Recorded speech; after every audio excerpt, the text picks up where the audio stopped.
बार ओम का नियम पढ़ लिया है। तो ओम का नियम आपने पढ़ रखा है तो उसमें आपको पता होगा कि परिभाषा क्या है उसकी। आप जानते हैं कि ओम के नियम के अनुसार होता क्या है कि सबसे पहले देखते हैं कि इन्होंने 1826 ईस्वी में जॉर्ज साइमन ओम, ठीक है, जर्मन साइंटिस्ट हैं, जॉर्ज साइमन ओम ने क्या किया था, विभिन्न चालकीय पदार्थों के सिरों पर विभवांतर लगाकर यानी वोल्टेज लगाकर उनका अध्ययन किया था कि धारा और वोल्टेज में क्या संबंध आता है। ठीक है भाई, तो इसी के बारे में हम पढ़ेंगे। तो क्या है आप देखेंगे कि इस नियम के अनुसार क्या था, उन्होंने प्रूफ किया कि यदि किसी चालक की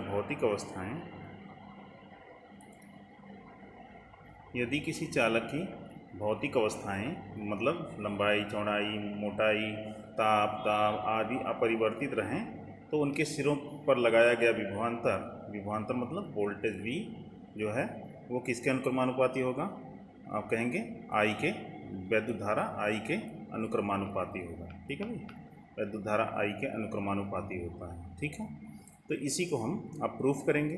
तो अनुगमन वेग के आधार पर ओम के नियम की व्युत्पत्ति करेंगे। चलिए देखते हैं। तो सबसे पहले चित्र बना लेते हैं। चित्र आप देखेंगे कि माना एक चालक है, ये कौन है, PQ है, देख रहे हैं P से Q तक की। इस पर क्या लगाया गया है, वोल्टेज V लगाया गया, जिससे इसमें इलेक्ट्रिक फील्ड जनरेट हो गया E, किधर से, प्लस से माइनस प्लेट की ओर। ठीक है भाई, इलेक्ट्रॉन किधर की तरफ चलेंगे, ऋण से धनात्मक प्लेट की ओर चलेंगे, और किस वेग से, VD वेग से। चालक की लंबाई स्मॉल l, ठीक है, इसमें प्रवाहित होने वाली धारा कितनी है, कैपिटल I है। ठीक है, प्रति एकांक आयतन में इलेक्ट्रॉनों की संख्या स्मॉल l है, तो पूरे में कितना होना चाहिए, तो आप एरिया इसका A अगर आपने निकाल रखा है तो कुल total n is equal to कितना होना चाहिए, स्मॉल n इंटू आयतन AL। ठीक है भाई, ये इतनी चीज़ें होती हैं। ठीक है, तो ये सब चीज़ें आपको पहले बताई जा चुकी हैं। ठीक है, अब हम जानते हैं कि VD वेग से गति करती है। अब सिरों के बीच आपने पढ़ा था विभवांतर, जब निकालते विभवांतर तथा वोल्टेज में क्या संबंध होता है, तो आपने पढ़ा था V बराबर E इंटू डी पढ़ा रखा है। ठीक है भाई, यही तो पढ़ा रखा है। तो यहाँ D की जगह हम किसका यूज़ करेंगे, L का यूज़ करेंगे। तो E इज इक्वल टू कितना हो जाएगा, E is equal to V upon L हो जाएगा, यानी V is equal to EL होना चाहिए।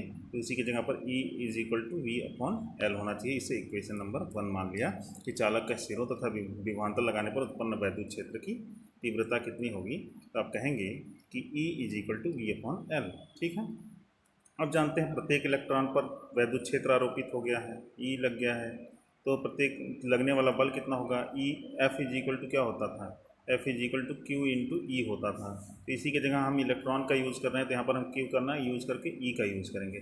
तो F is equal to E, तो आप देख रहे हैं F इज इक्वल टू कितना हो रहा है, E। ठीक है, तो इक्वेशन नंबर 2। अब हम त्वरण निकालें तो त्वरण A बराबर क्या होता है, F अपॉन M होता है। अगर मान लें इलेक्ट्रॉन का द्रव्यमान स्मॉल m है, तो यहाँ पर क्या रख दिया, m रख दिया। आपने देखा कि F की वैल्यू E रख दी, तो कितना आ गया, A इज इक्वल टू कितना आ गया, कहेंगे कि स्मॉल a त्वरण इज इक्वल टू कितना आ जाएगा, E divide by small m। ये क्या है, F है। ठीक है, ध्यान रखिएगा। अब इतनी चीज़ें आ गई, इससे इक्वेशन नंबर आपने 3 मान लिया। ठीक है, अब जानते हैं कि बहुत सारे कण इसमें गति करते हैं।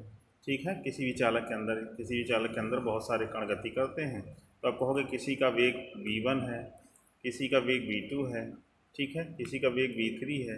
तो हम निकालेंगे, और प्रारंभिक वेग कितना था, U1, U2, U3 था, और टकराने में जो समय लगता है उसे श्रांति काल कहते हैं, टाउ।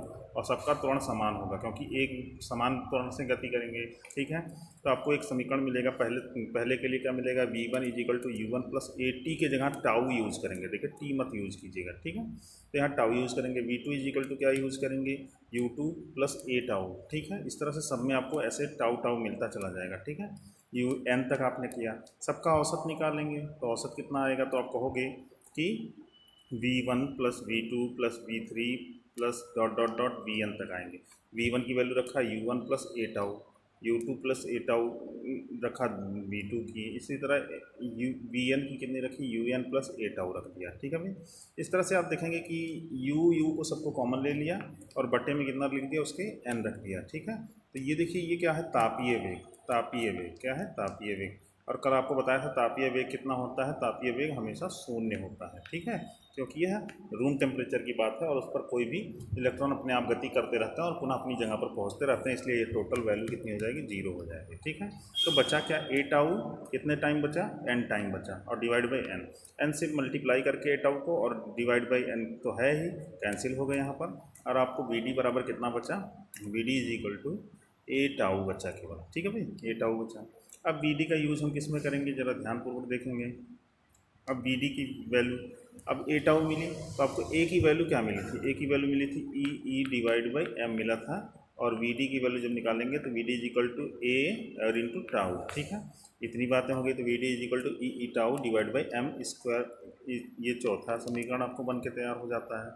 अब इक्वेशन नंबर 1 में ई का मान जो है यहाँ पर देख रहे हैं, क्या रखना है, कैपिटल ई का मान रखना है, यहाँ स्मॉल ई की वैल्यू नहीं रखनी है, कैपिटल ई की वैल्यू रखनी है। तो कैपिटल ई की वैल्यू कितनी रखी थी, वी बटे एल, तो यहाँ पर रख दिया आपने कैपिटल ई की वैल्यू, ठीक है।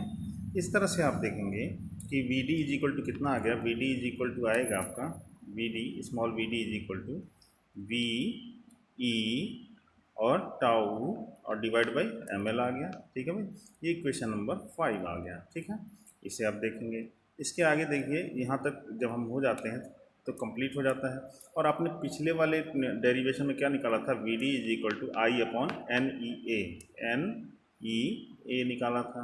अब समीकरण 5 और 6 को बराबर रख दें, दोनों वी डी के बराबर हैं, तो V E tau upon M L और आई अपॉन एन ई, ठीक है।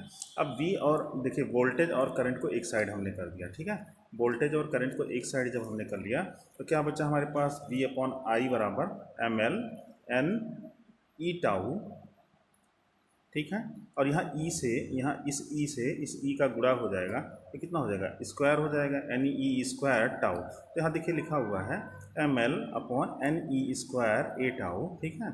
और ये टोटल क्या है, तो आप इसको मास चेंज कर सकते हैं किसी इलेक्ट्रॉन का, आपने तार की लंबाई तो फिक्स ले ही रखी है, प्रति एकांक आयतन में इलेक्ट्रॉनों की संख्या फिक्स होगी, इलेक्ट्रॉन पर मास चार्ज फिक्स होगा, एरिया भी फिक्स कर रखी है आपने, और शांतिकाल फिक्स होगा। तो ये पूरा टोटल एक कांस्टेंट का निर्माण करता है, इसी को हम क्या कहते हैं, कैपिटल आर कहते हैं, क्या कहते हैं, कैपिटल आर। तो इसलिए हमने इसके बराबर हम क्या लिखेंगे, वी अपॉन आई बराबर कितना बचा, ये टोटल वैल्यू की जगह क्या रख देंगे, हम क्या रख देंगे, यहाँ आर रख देंगे, और आर यही क्या है, नियतांक है, इसी को हम क्या कहते हैं, प्रतिरोध कहते हैं, यही ओम का नियम है, ठीक है भाई, प्रतिरोध है, ठीक है, यही ओम का नियम है, अतः सिद्ध होता है कि यह ओम का नियम है, ठीक है भाई, ठीक।